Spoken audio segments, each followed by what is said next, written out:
All right, guys, we are back for another episode of Marketing Without Rules, a show where we celebrate people who exemplify the hunter mindset. They make moves, they color outside the lines, and they have creative ways to channel the attention of their community into currency. This show is sponsored by Blue Crocus Solutions, a web design and SEO agency focused on helping home service companies. I am your host, Lewis Vandervalk, and today I have the pleasure of chatting with Dan Antonelli. Dan is the founder and CEO of KickCharge Creative, an agency specializing in branding for home service businesses. Dan has over 25 years of experience and more than 2,000 logos and brand identities to his name. He's also the author of two books, most recently the best-selling book, Branded, Not Blanded. Go pick that up if you haven't. He has become a sought-after authority on how a strong brand can make or break a business. His work has earned numerous awards, and his unique approach to combining creativity, psychology, and business strategy has helped countless companies elevate their image and their profitability. He also loves to bike. We were just chatting about that off air, and he has also survived open heart surgery. Dan, welcome to the show. Hey, Lewis. Thanks for having me on, my man. Excited to chat. I told you I've got a long list of things to chat about. We'll see what we get to here, and we are live, so there'll be some questions that come in, so people that chat as well. So anybody who's Okay. listening, feel free to chime in. Kevin Hess says hi from YouTube. But Dan, for those watching in video, you are very branded right now. We were just chatting about it. Talk a bit Just a about little. KickCharge. I was going to dive into another question, but I think that's a great way to start. You started many moons ago, Hmm. and you were doing manual lettering and all kinds of stuff like that that just would blow people's minds right now if they had to go out and do it themselves. But talk about a little bit about your roots and then how KickCharge came about. Yeah, absolutely. This is actually our 30th year this year, so that's kind of exciting that we've been Amazing. at this for 30 years. It just kind of blows my mind of how when I started, we had this idea, or I shouldn't say we, it was me. I had this idea of having an agency or a place to go, a place where small businesses could go to get everything in one from one stop. Hmm. Basically, how can I get my logo done? How can I get my truck done? How can I get a brochure done? How can I get a website done? And this is going back in '95 when websites were a little bit different than they are today. But I always thought that notion of how could you basically have a single source for companies to develop Hmm. their brand, to develop these other marketing assets, and have them all look the same. And I think that was the thing I noticed very early on is that everything looked different. So when I started the company in '95, I still had a full time day job as a graphic designer. I worked in New York City as a graphic designer. And I really missed what I had done when I was even younger at age 15 was when I was lettering trucks and painting signs and doing things like that. And, the first home service vehicle that I actually lettered was in my parents' backyard. I got $200 for it. It was for a plumbing That's company. awesome. And I missed that. So when I was working in New York City, it was actually for a health insurance company doing their brochures and their marketing and their advertising. But I was doing the signs and the lettering and the logos and stuff for these smaller companies on the side. And then finally, I worked up enough business to be able to sort of quit my day job, so to speak. But even that was a struggle, though. I mean, that was 2 years of really grinding it out, and no one in my family had ever started a business. And Oh, wow. so, my wife was, we didn't have any children at the time. And I think that was actually a huge help that we didn't have children at the time. And she was a school teacher, so she had really good benefits. So I felt like a little bit of a cushion, but I was just like, if I don't try this now, I'm never gonna try it, right? So she wanted me to have. I remember this distinctly because I made $50,000 a year as a graphic designer, and she wanted to have $50,000 in sales in order for her to feel like this was like a legit thing that I could probably do. So that took a lot of work, starting from zero. The other day I posted on Facebook, I found my books, my quote unquote, my books. It was like a ledger from my first year in business. And I think my first year in business, I think $6,000 or $7,000 worth of Yeah. sales.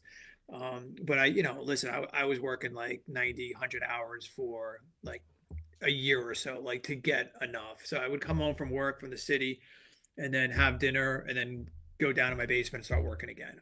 And I did that for a while. It's just to, make sure I would have enough to make that transition. And then, in '97, I finally felt like we had enough, and I was able to quit my day job, and haven't looked back since. So it's been a crazy ride. We have 40 employees now, which also just blows my mind. That is crazy. I saw little that bit. stat the other day. So, we've stayed kind of true to the idea that every business deserves to have a great brand. Every business should have a great brand. And we truly believe that we have a very important responsibility to the people we're doing work for, and to design as if lives are at stake. And Yeah. that mindset, I think, has served us very, very well over the years, in the sense that responsibility that we're granted by any of these companies, they're putting their trust in our hands. They're putting their livelihoods in our hands. And so we have worked really, really hard to always make sure that we are respecting that role, respecting that responsibility, and making sure that everyone on the team knows that lives are at stake with the work that we do. And yeah, people won't die if they get a bad logo, I suppose, but it impacts people's lives in a very, very significant way. And we're very, very cognizant of the effect of our work on people's livelihoods, and we make it a very deliberate effort to share their stories with the team, so that everyone is constantly reminded about what it is we're doing, Yeah. and how important our role is for these people. These aren't nameless people. It's not like we're doing work for a Fortune 500 company. And a lot of people that work for us came from environments that worked for larger companies in the creative side, or they worked for an ad agency that was doing work for larger companies, and they never felt like the work had any meaning. They never felt like the work was actually something that they could be proud of. Like, we had some people that were working for Verizon or Campbell's Soup, and it's just like, I'm not changing people's lives by selling more cell phones, Yeah. and so, like, you look at how what we do and the changes it inspires, and the catalyst for change for these businesses, and what we're able to do for these businesses. And I think that that's what all of us are really super passionate about, and what's helped us, I think, be successful. Because we never look at anything that we do today as being good enough for tomorrow, and that's a mindset that I've had from literally day one.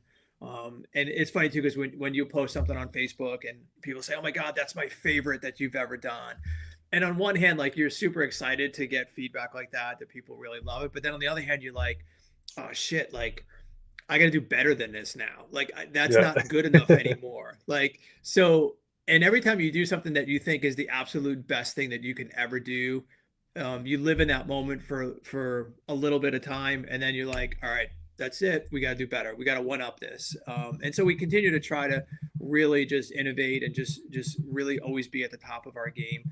And again, like I said, just to respect that notion that the work is so important to the people who are trusting us to take on those initiatives for them. So, it's 30 years later. I still get excited seeing my work out in the wild, or visiting a location, and then I'll see one of my trucks drive by. And I think when I was 15 years old, that was the thing I fell in love with initially too. It's like I would do somebody's sign, and then when I drove by their restaurant, I would see my sign, or if I did their truck, I would see their truck. So it's just kind of, I think it was nice in the sense that very early on, I knew what I was obsessed with. So I was Yeah. obsessed with lettering. I was obsessed with typography. I didn't know enough at the time what I was really actually, what was interesting about those things to me, but I knew that I was obsessed to the point where, like, typography became something so important. Like, my friends from high school would be like, "Oh, we're gonna hang out after school today. What are you doing?" "Oh yeah, I'm going home to letter some alphabets." Like, what? Yeah. And so I was kind of that nerdy kid that, didn't really fit in, but I was so hyper focused on this craft. And I think that experience, even of physically lettering a truck and understanding things like composition and legibility, and how those things are viewed from a distance. I mean, all those things, I don't think you can replicate that experience if you only do it in front of a computer screen. So super Agreed. fortunate on Yeah. the journey that I think we've taken here, but it certainly I think that's the nice thing, is that I knew very early on what I was really, really passionate about. Yeah, that's a lot of people can't say that. And speaking of, impact, right? Ronnie's here in Louisville. He says, your branding dominates the HVAC space in Louisville. Pat Balance is another designer. He says, you have some skills there. Yeah, George has popped Pat's in. a good guy. Hey Pat, Yeah, how you doing, brother? awesome. So speaking of impact and impacting lives, of course, you said a logo isn't gonna take someone's life, hopefully, or make it worse necessarily, but it can certainly make it a whole heck of a lot better. Hmm. And I would love for you to share a specific example of a brand who's, they kind of changed their identity with you guys and it really, really took off. I have a couple, that I've seen you share about and I think, kind of stand out. Tommy Mello's brand, A1 Garage, Yeah, and sure. Gettle. I don't actually know. I don't think I've ever said the word out loud. I read about Gettle a lot. Did I say it right? You did say it right, which Okay. is Okay. Cool. surprising. Most people butcher it completely and have no idea how to pronounce it. So you did amazing with that. So There we go. We lucked out. But yeah, if you could kind of talk about that journey. I mean, people have seen it if they read your book, but for those that don't know, where were these companies at before? What was the process and what happened after?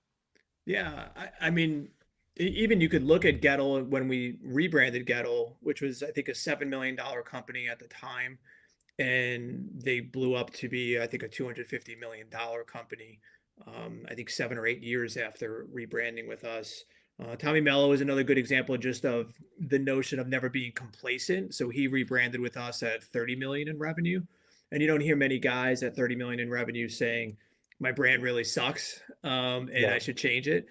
And I think that that was a good idea of just also recognizing that what he had evolved into was no longer being represented by his actual brand. So I think that that's Hmm. something also that people get very complacent or sort of look at the level of success that they've achieved at that very moment as the reason why they should never rebrand. But Yeah. I would look at Grasshopper, which is a company that we named and actually renamed. They were previously called PMA Comfort or PMA Mechanical, and they were based in upstate New York. And she originally came to me. This is during COVID, and they had shut down the commercial HVAC projects that she had been working on, and so she was basically desperate to start doing residential at that point. It only represented, I think it was 100,000 in revenue at the time. And so she's like, Dan, I want you to rebrand me, but the name of the company is PMA Comfort, and I want to keep the name. And I said, listen, Amanda, I'm not going to take money from you if you want to keep that name. It's just not going to get you to where you want to go, and it's not going to move the needle far enough for you to make that investment in what we do. So, listen, I completely respect if that's what you want to do, but I can't, I don't want to take money for something I don't believe will work for you. Yeah. And she tells a story. It's kind of funny, but she tells a story like, she hung up the phone with me. She was a little pissed off at me, and then like, a month or two later, she's like, okay, I'm ready. So she called us up, and I didn't know it at the time, but the money that she invested with us, I think at the time was around $25,000, was actually the last bit of money that they had. Like they were Wow. done after that. And I'm kind of glad at the time that I didn't know that. Um, but I That's a found that lot. out That'll later. keep you up at night for Yeah. sure. And you just talk about somebody going all in on something also, so she basically is all in, we believe you, we trust you. And so we came up with the name Grasshopper. And, the interesting thing about grasshoppers is that grasshoppers can only move forward. They can't actually move backwards. And so there was a notion of not just a great brand name that you could very easily design around, because as soon as you say the word grasshopper, if you haven't seen the logo for Grasshopper Heating and Air, you probably have an idea of maybe what it should look like, right? Yeah. So you Yeah. had that where you could connect those dots visually very, very quickly. But then you also had this notion of a brand story that you could build off of, and the notion that forward is a way of life. That became their tagline. And that was a tagline that not only spoke to the people that they were selling to, but it also communicated to the people that work there. So we as a company will only be moving forward. And Yeah. that journey is something as an employee I want to be a part of. And so she went from 100,000 in revenue to I think it was $23 million in revenue in 3 years. That's And insane. and just one of the most incredible leaders that I've ever worked with. She's an amazing person, so smart. But I got to go there last year for their 3-year anniversary. It's actually going to be 4 years coming up shortly. And you go there, and I've been to her office too. We designed all the branding inside their facility, this big facility that they quickly outgrew. But you go to this event and you see the passion of the employees. You see the impact that it's had on all these other people's lives. So I think she had 50 or 60 employees at this point. And so you think about how close that came to never happening, right? When you see stories like that and you're able to participate in that experience and go out there, that's again just that reminder of why we do what we do. Like, she's our why, and it crystallizes it perfect. So we got to go there. I had a few of the team come with me to get to share in that, because sometimes they don't go to these trade shows and get the feedback directly from some of the clients that we've done work with. But it was such a great experience to really see that, and for them to fully see the impact. Like, just look around this room. There was 100 people in this room, employees and their families, and these are all the people that have been directly impacted by the work that we all did as a team for this amazing entrepreneur. And so there's a lot of those stories. You have easy stories or easy data points, like revenue increases or average ticket increases or booking rate, close rates. Like, all those things are to me not as personal, but they're also significant as well. But you have a lot of companies that even after rebranding, they don't change anything from an operational standpoint, but they're able to increase their average tickets and their booking rates go up, and you see all the effects. And I'm sure from your side, when you're working with a company with a great brand, that you're going to have a much easier time delivering a better ROI for their digital marketing spend. Like, I hate to sound painfully obvious about that, but that's the reality. And you see so much as far as that's concerned, as far as branded keyword searches, lowered cost per acquisition, like all those things that come into play when you have a brand that is visible in that community, that people know, that people remember, and that people type in the name of when they need service. So instead of heating repair Albany, they're typing in Grasshopper because they've seen 50 of these trucks and they're sticky and they remember and they live in their minds. So that's the other piece of why that brand is so important, because it's going to affect so many of those other touch points. But revenue increases, like those are all benchmarks and things like that, and those are fine. But to me, it's more like, hey, the clients be like, I was able to hire this many more people, I was able to pay my guys more, I was able to take a vacation. Like, those are all the benefits that I see also, right? And you also just see sometimes it's a seismic mindset shift that occurs for these people after they rebrand, because they have this renewed energy. It's like this catalyst for change. And that part is also really exciting to see. Sometimes you have guys that are doing it maybe 5-10 years. They're maybe in a rut. They're not as enthused or energized about the direction of the company. And then suddenly, they don't come to me and say, Dan, we want to rebrand because I want a mindset shift. But that's what happens on the other side of it too. So that's really cool too, just to see the renewed energy that the rebrand will bring to them and also their team. Because now you communicate to the team, I'm investing back into this company because I'm trying to build a better future for you as well as me.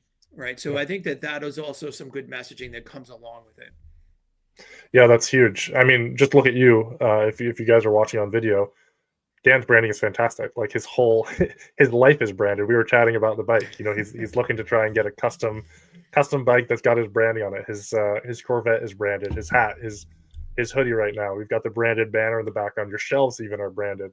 Like, there's something about you said it perfectly, and you've probably said this and explored this a lot more than I have around. Not only does it help with getting customers, but the team is energized and the team is like, this is awesome. They are, they're here for the long haul. I have a question about, when she came to you, you said that she, shouldn't use that name. What was that process? How long was the process? You didn't have, AI tools to help with the naming back then. Well, I guess it was kind of coming in then, but like, what's that process even, 10 years ago? How do you go through that? How do you extract their, obviously they resonate with the Grasshopper and, it's the final one you chose. So I'm glad it works for them. but there must have been like hundreds of ideas before. Yeah. So, I mean, we talked a lot about what she was trying to communicate with the brand, what were the values? What did she think the why was of the company? And why was she in business in the first place? Like, what was she trying to achieve Yep. with it? And then just trying to wrap your head around how do we encapsulate some of those values, the mission, your why. How do we think about a name that may capture that? And that's always the problem with initial based brand names or brand names that are based after someone's last name. They may mean something to you personally, but very rarely do they mean anything to the consumer or your employees. And they're also, especially initial based brands, like PMA Comfort. Why would I ever remember that? Or PMA Mechanic, which is even worse. But why would I remember that? Why would I remember those three initials? And so you tend to see those challenges with names like that have some of those characteristics that make for a poor brand. They usually have higher marketing spends. They usually do not have a lot of branded keyword searches because no one can remember their name in the first place. I got a guy that's cut my grass for 10 years. I swear to God, I can't tell you the name of the company. And he's got an 18-foot trailer that he parks in front of my house every freaking day. Not every day, but once a week, I should say. And it's initials. I swear to God, like I really cannot I remember his name, but that's the point. Like there's no reason why I would remember the name. But if it was called Lawn Rangers, I would remember it. Yeah. But it's something with initials. I think it's AGK Landscaping, something like that. Why would I remember that? Why would I infer a promise from that also? Meaning if I never knew anything at all about your company name and you said it to me, what would I think about the company? What would I think about the experience you would give to me if I did hire you? Right. So certain names have no inferred brand promise. Right. So those are then reliant on other advertising to help deliver a brand promise. Like Gettle means nothing in the absence of the marketing that went along with it to have people understand why Gettle was a brand name that they should trust. The challenge is that most small businesses don't have the budget to help educate everyone in the community about why you should trust their last name brand, right? So you want the brand to do as much heavy lifting as you can without needing to rely on that ad spend to deliver that message, right? So as much as I can control what Mrs. Jones thinks by simply looking at your truck, by looking at your logo, by seeing your social media channels or your website, the better, right? So I'm trying to control what she believes before you get the opportunity to even ring her doorbell. Once you're in the door, you'll kill it. Like you'll do amazing service. Like, and that's typically the people that hire us. Like they do amazing service. They just don't look like they do amazing service. So what would happen if those two worlds were married up, right? If the reality of what you did matched what you were perceived to do, right? And those are the things that make for higher booking rates, higher close rate. Like Grasshopper's booking rate is 93%. So 93% of the people that actually call them book a job. So why is it 93%? It's not to take away from her great CSRs and the training that she does, because they're freaking amazing people that do that.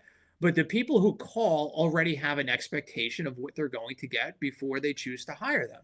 And that's all a process of repetition of the brand in the community, the work that she does within the community, being visible in the community. And I'm not talking about just having trucks in the community, going to community events, giving things away, sponsoring charity events. Those are all the signals that the consumer is taking in, right? So those are all parts of why those trucks in those communities are so important. That's why it's so critical for you to participate in the community. Everyone thinks it's like hard to do that stuff. And it is hard to do that stuff because it requires a commitment. And some people are just like, you know what? I'm just going to throw my money at LSA, or I'm going to throw my money at PPC because that's easy. Like it is easy to spend that money because all you do is click a button, right? But what's your cost per acquisition at that point, right? So those are the things that you see, I think, a renewed focus, especially with the PE world coming in so strongly. PE can outgun you from a marketing perspective, but they will probably never outgun you from a community-based marketing effort.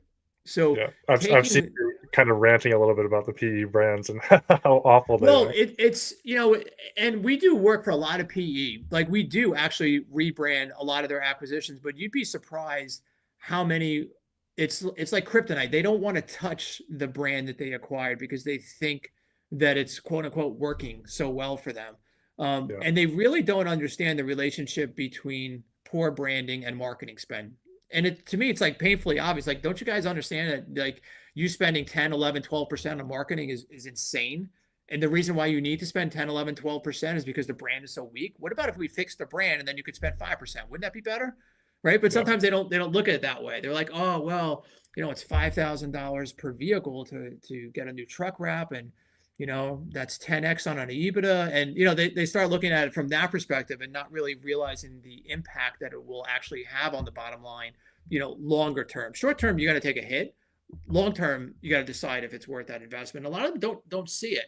So I think that that's the other thing to keep in mind is for the markets that are being invaded by PE and they're not investing heavily back into branding, that's where you've got the opportunity to really hone in on your distinct message, why it's so critical for the people in the community to trust you, your family owned, family values, right? You're from the community. It's not some corporate owned thing. Like, so you got to really hammer home some of that messaging so people understand what the difference is. And to me, that's where you can kind of catch PE a little complacent because they're not really looking at it from that perspective. They're just like, okay, we need more leads, just bang a whole bunch more on LSA, right? And we'll get some more leads. But they're not really looking at it from the perspective of how can you leverage what's unique about your family-owned business that would make a consumer believe and trust you more. Yeah, dollars and cents now versus just spending them in perpetuity. Dan's got a few good questions here and comments. He says kangaroos also cannot jump backwards, only forwards. Awesome. And then he says, what does the K stand for on your hat? Oh, it stands for kick charge. Love it. Real quick, like fire question round, where did the name come from? And has it always been kick charge? No, it has not always been kick charge. In 2017, we rebranded and renamed ourselves. So I went through the same process that we had gone through for so many other companies. We used to be called Graphic Designs. It was Graphic D-Signs. And I thought it was super clever in 1995 when I named it that because I did signs and I did graphic design work and my name was Dan. So I'm like, oh, we'll have the D there. And it was a horrible, horrible idea. But I thought it was genius at the time. And then I got complacent with it as well myself, where I was like, we had achieved a decent amount of success at the time. I think we had maybe a dozen employees. And I sort of had lulled myself into that complacency as well, where I was just like, well, it's working. But really what was the catalyst for me changing was we were building a brand new office, the office that we're in right now. So we were building a new facility, it's 5,500 square feet, building it from scratch. And I said, this is the time because I didn't want to go into that building with the old brand. And I also recognized and started to become more cognizant that it didn't represent what we had evolved into. So Kick Charge as a brand name represents a lot of the things that I think we do for clients, the energy that we bring to the project, the spark that it provides them. Like there's so many different things and storylines that build from the notion of Kick Charge. And so there's zero chance that we would be where we are today if I hadn't made that decision. Like none. Like it fits into sentences. Yeah, it fits into sentences. Kicking is a very aggressive, like launching thing. Charging is the same sort of thing. No, that's good. Jim, we're gonna get to 5 Mile Famous here. Jim's in the house. Okay. But we'll get to that here. I have a question personally. And I actually talked about it on a couple podcasts before this, and I was like, I'm having Dan on. I'll get to finally ask him to his face. So I have this theory that when you're just starting out, your name and your brand don't matter. So let's say someone's starting a plumbing company or a junk removal company or a renovation company. I have this theory that when you start out, your brand is you. So you could call it whatever you want. And if you are there, doing a good job, taking care of your customers and everything, up to a point, that will take you to where you need to go. Then brand and branding and name and everything really become important. One, do you agree? And two, if you do, is there like a turning point in revenue where you often see that need to really switch your branding and really go? I know Grasshopper was like 100K. Tommy was at 30 million. So there's different places there. But do you agree with that? My core hypothesis around branding, that it is kind of the person when they start, or educate me if not. I think that's really important. That it is about you in the beginning, because what values you have and how you run the business and those first interactions with those first customers is largely going to be based on the interactions that they have with you personally. Mhm. And I think that that is something that is really important, especially very early on, because you're trying to leave that lasting impression with those people. You're trying to show them how committed you are to the service and the product that you're delivering. I think one of the things I think is interesting about that notion that I think so many people miss the boat on. And, listen, I get so many friend requests from people all the time. And so if I get a friend request, I click on their name and I try to learn a little bit more about them. And it blows my mind how many people have in their Facebook profile something that says no workplaces to show. Yeah. And I say to myself, so consumers in general are already scared shitless about who's coming to their home to work at their house. And you're telling me you can't list who you work for and you're not proud to say who you work for, right? Mhm. So I see a lot of that sort of disconnect where, oh, I don't want people to know I'm the owner. And I'm like, well, why wouldn't you want them to know you're the owner? So Yeah. I think the notion of establishing that trust as much as you possibly can, you're in their community, like you're part of their community, and making them understand that you're just, you're not a corporate owned thing. It's a person behind this brand. When you leave that nasty review, you're impacting that person's family also, right? So Yeah. so I always think it's crazy to me that people don't leverage Facebook in that manner and they hide what they actually do. When in my mind, I'm like, I don't understand why you wouldn't want everyone that's on your friends list to know what it is that you do, because people want to do business with people they know, like, and trust. If you can't tell me where you work, then why do I trust you? So I think that's just one of the things. It's not exactly what you asked me, but I think it's related to that in that sense, because I think your personal brand is a part of what the company is perceived to be. So, what you think about me as a person and the values that I have, you would assume is reflected within the whole company, right? So everything that's important to me, what our why is a direct, relationship to what I believe in as well. So Yeah. I think they're related. I think it's super important when you start out, that handshake, that extra thing that you do for each homeowner to make them feel special, to make them feel a sense of gratitude that you're able to service them, and communicating that gratitude, I think, is really, really important early on. 100%. Yeah. I love it. Um, One more hot seat question, and then we will get to 5 Mile Famous. Blue Crocus Solutions. I would 100% rename it something different if I were to start over. And I think there's probably a point at which we will have to do it. Could you pull apart, your impression of it, and even the logo, so that people can kind of hear that? I know I'm putting on this spot, and this is Dan's. He's hearing it when you're hearing it. I did not prep him with this, but it doesn't really tell what we do, and it's a flower logo. I can tell you a bit of the backstory of it, but I'm very keen to hear your critical opinion of it. So, there's interesting things about names that evoke colors right within the name, because you say blue crocus, and if I have your screen up on here, so I'm looking at your logo again. I had seen it before, but um, I don't know. Let's pretend that you would just told me on an elevator that you work at Blue Crocus Yeah. Solutions. So there's a problem inherently just in that architecture by itself. But the positive it is that you say I work at Blue Crocus. Well, now in my mind, I'm like, well, his logo must be a blue crocus of some sort, right? Mhm. Why it's called Blue Crocus, I don't really know. I don't know what the connection is. I don't even know if I really know where a crocus is from or what it actually is, or if I've seen one. But blue would imagine to me that it's a very rare thing, which is cool. But the part that isn't working is the part that says solutions. So blue crocus solutions infers that there's a solution being solved for a blue crocus, not Mm.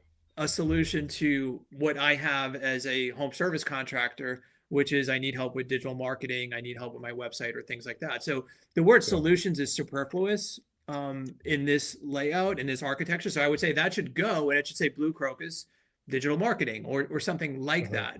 And you see the same thing actually happening, by the way. This is unrelated to your question, but you see it happening when home service companies add in a service to HVAC and they add in plumbing, and then they say, well, I'm just going to be called Grasshopper Home Services. And I'm like, well, so now what do people think you do? Like, because home services does not mean to every homeowner that you do mechanical systems or HVAC. You know, you could fix my roof. That's a home service. You could do landscaping. That's a home service. You could do my windows. You could clean my floors. You could do carpeting. Like, those are all home services. So you tend to look at how succinctly can you deliver what it is that you do without having people question what you do. So the logo itself, I mean, it's okay.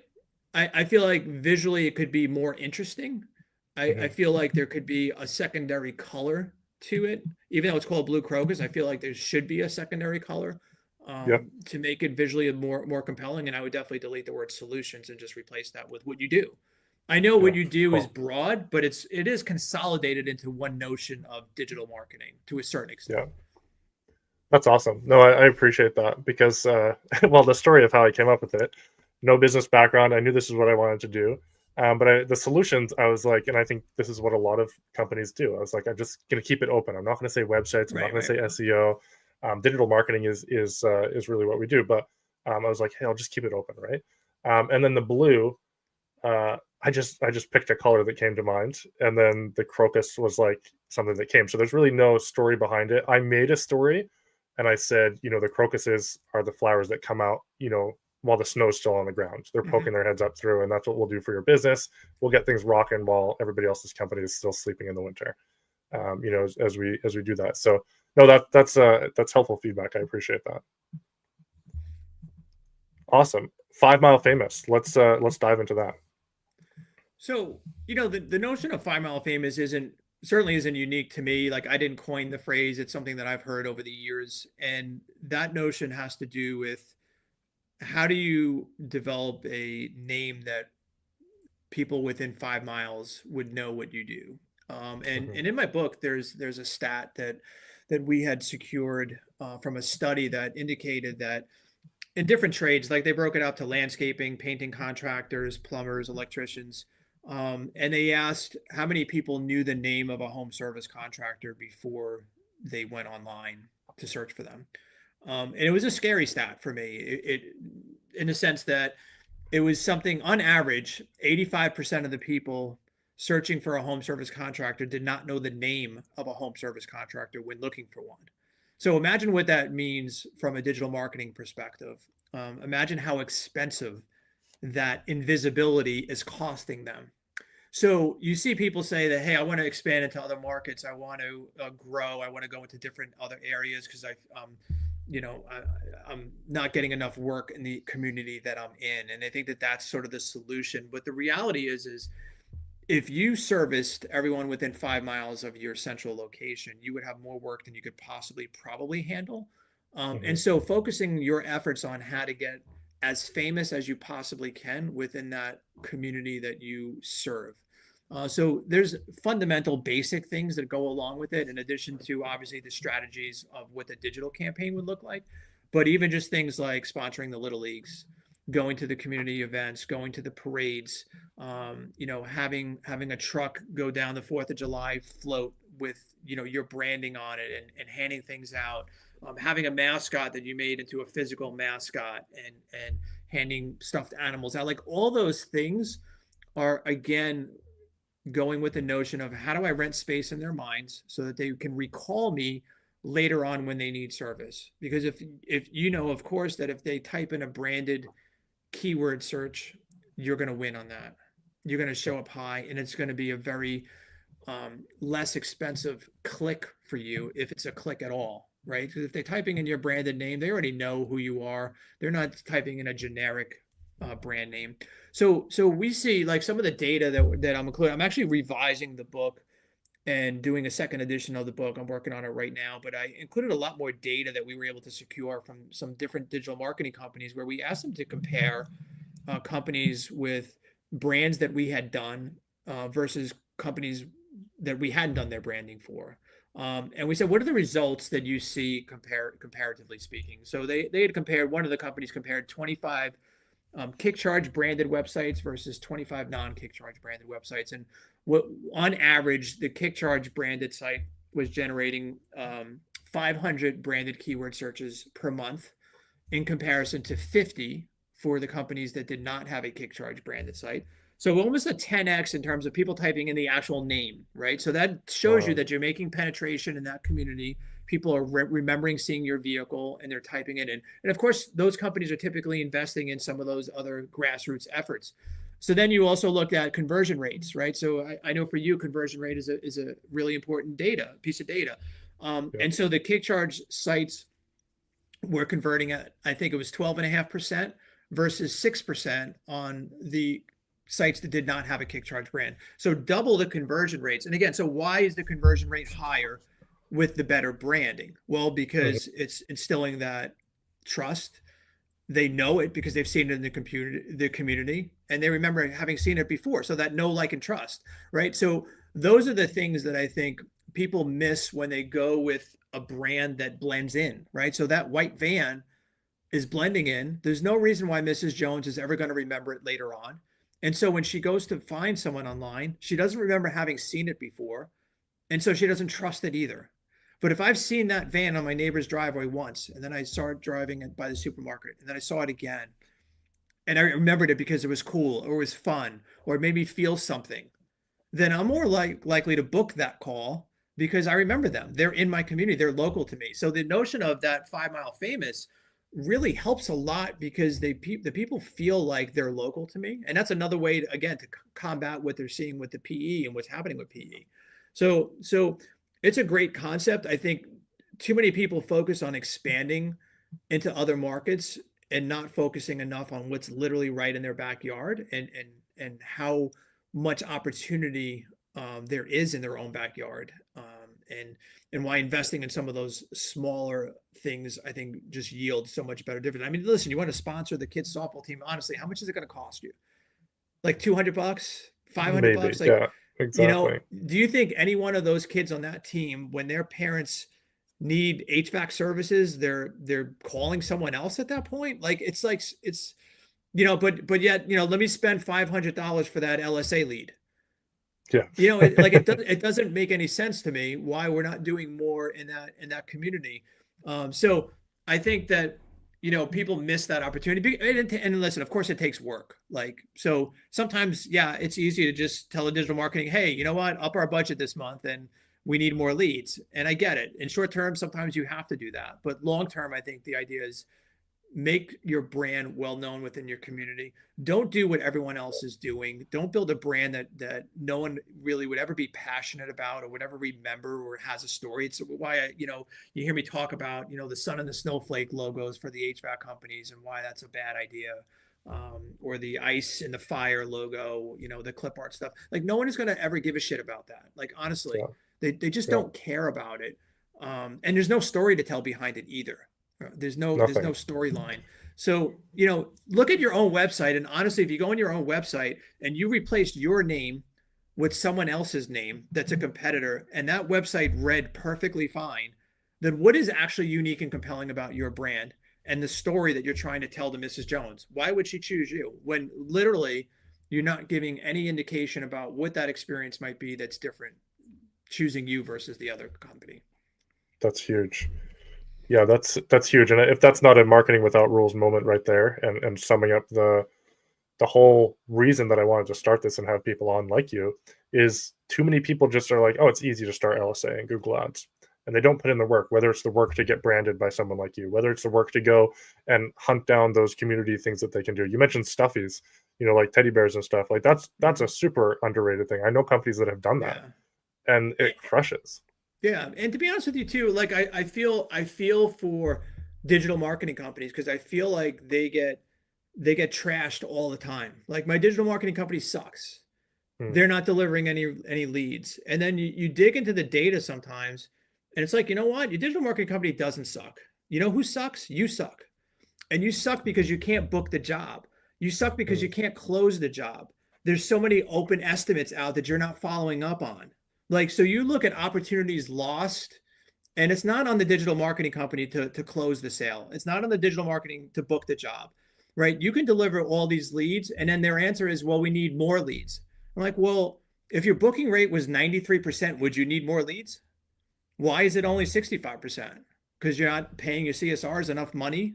You're not incentivizing them to book the job. Like, there's a lot of data that escapes so many of these home service contractors that are literally right there telling them what the problems are. And the easiest thing for them to do is come back and say, my digital marketing company sucks. Yeah. And often, you know, that's not really the case. Like, so I feel badly sometimes for digital marketing companies. You see all the time on these Facebook, you know, groups, you know, they suck, you know, and it's just like, dude, like, your brand sucks. That's not helping things. You know, maybe fix that and they'll have better results for you. Like, so sometimes you got to look inward on that. And that's not an easy conversation because, you know, even for you, somebody comes to you with a shitty logo and they're like, listen, I want to get a website. What are you going to tell them? Well, no, I can't design your website because your logo sucks. But sometimes the conversation could revolve around the fact that, hey, did you know that if you fixed your branding, we'd probably be able to double the amount of conversions on your website? We might be able to get you 10 times the number of branded keyword searches because people would know you in your community. So, like, having those hard conversations, and I'm not saying everyone has the ability to just say, hey, we can't work with you because your logo sucks. Like, I understand that too. But I think you have to be honest with people about expectations and helping them to understand that you're going to drive around with a white van that blends in with everybody else. It's going to be very hard for people to remember you, who you are, and why they should choose to do business. So I can deliver that lead to your doorstep on that website, but it's going to be a lot harder for me to get that phone call booked for you because you haven't given them a compelling reason to actually book the call with you. There's all that pre-work that happens. You know, in this case, we're talking about brand, but there's the CSRs. There's all of that happens. That's huge. Man, time flies when you're having fun. We've got about 10 minutes left. Okay. Drop your questions, guys, if you have them. I have a couple. Dan mentioned it actually up above. I think he had asked something similar to what I'm going to ask here, so I'd saved it here. He said, what is your top suggestion on free advertising? I've never paid for advertising and I don't plan to. And my combination question with that is, if there was only, you know, if a company's on a tight budget, what is the best way to start building a powerful brand? Well, you can kind of answer those as one question. So, I mean, listen, the lowest cost per impression from an advertising perspective is the vehicle. So you would still have to pay for that. I don't know what the cheapest form. The cheapest form would be maybe personal Facebook advertising and talking about your company on Facebook. I mean, that is technically free. It's going to cost you time to do that. So engaging on community forums when somebody obviously posts on, hey, do you have a reputable plumbing company, and making sure you're delivering value in addition to just plugging yourself. Maybe posting tips about, you know, how to keep your pipes from freezing this winter and providing value. I think that lends credibility, that lends authority. So those are inexpensive ways to get your name out there. But there isn't a advertising medium that comes close to the lowest cost per impression. Radio comes close probably, and Jim could probably speak on that. But you know, let's just say you invest $5,000 on a truck wrap that's going to last 5 years. That's $1,000 a year, and there's hundreds of thousands of impressions that will get. Comparing it to a billboard where you're going to pay once, it's going to be a comparable investment initially, and then it's up for a month, and then it's down, right? So the vehicle is really the single most effective means to advertise your business. The reality is that 90% of them are done poorly and not optimized to get the most ROI out of it. So that's the sad part of it, is a lot of them are just not done well. They're illegible. They don't deliver promise. You know, I can't tell who the company is or what they do. Like, so there's problems with it, but when it's done well, they are super effective.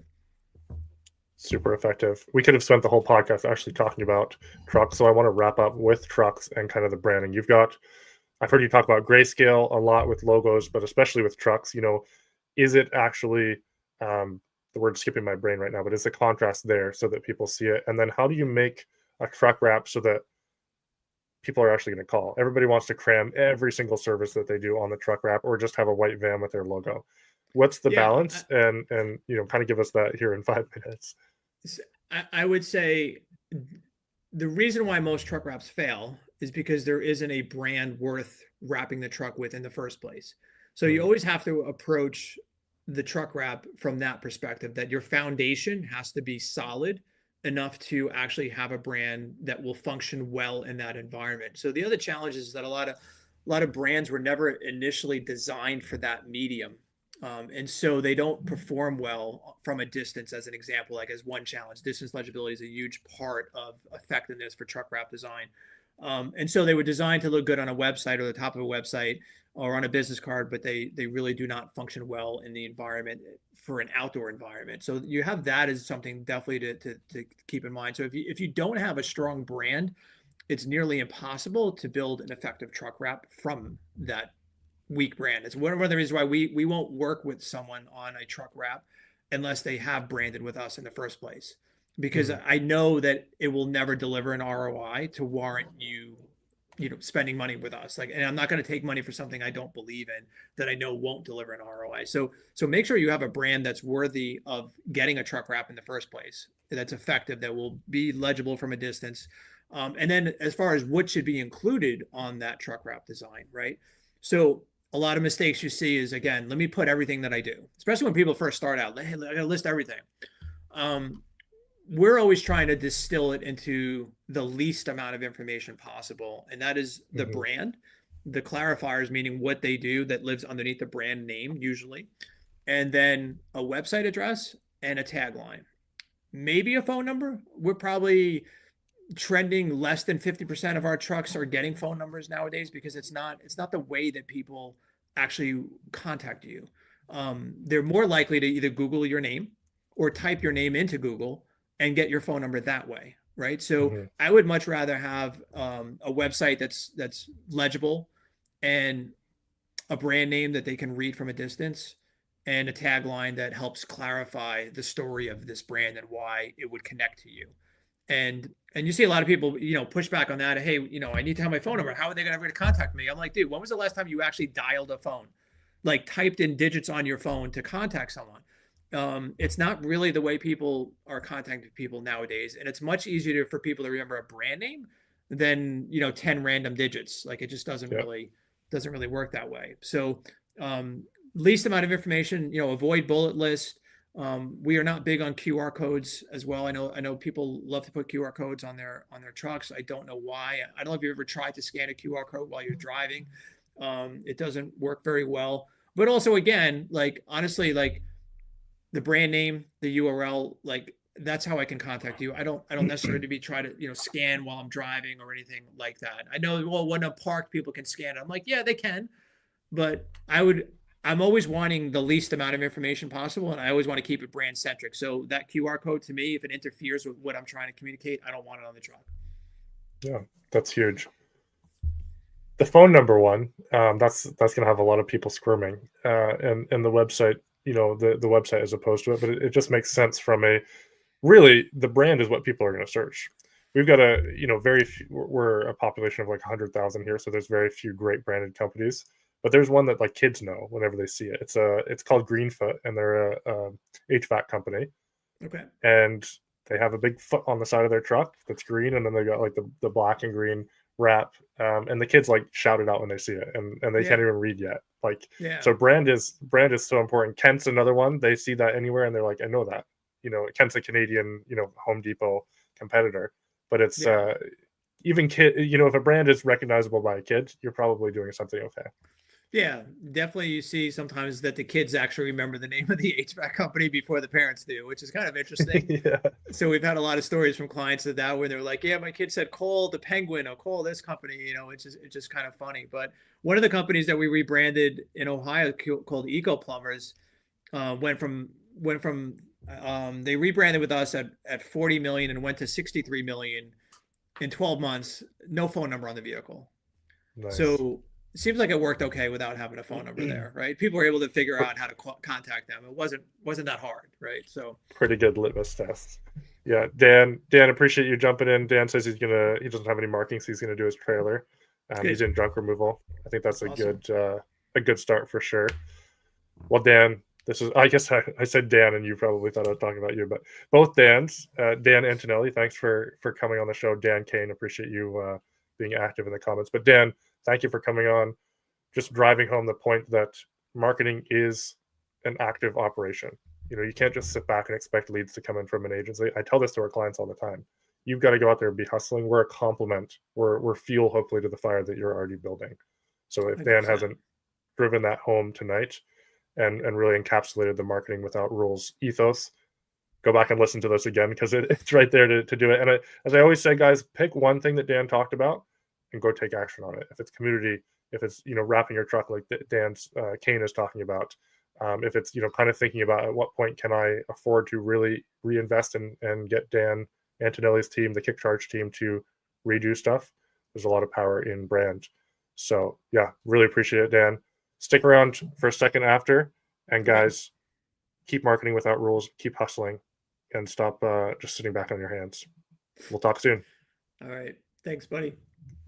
Final thing, I know I did the whole thing there, but what is the best way for people to get in touch with you?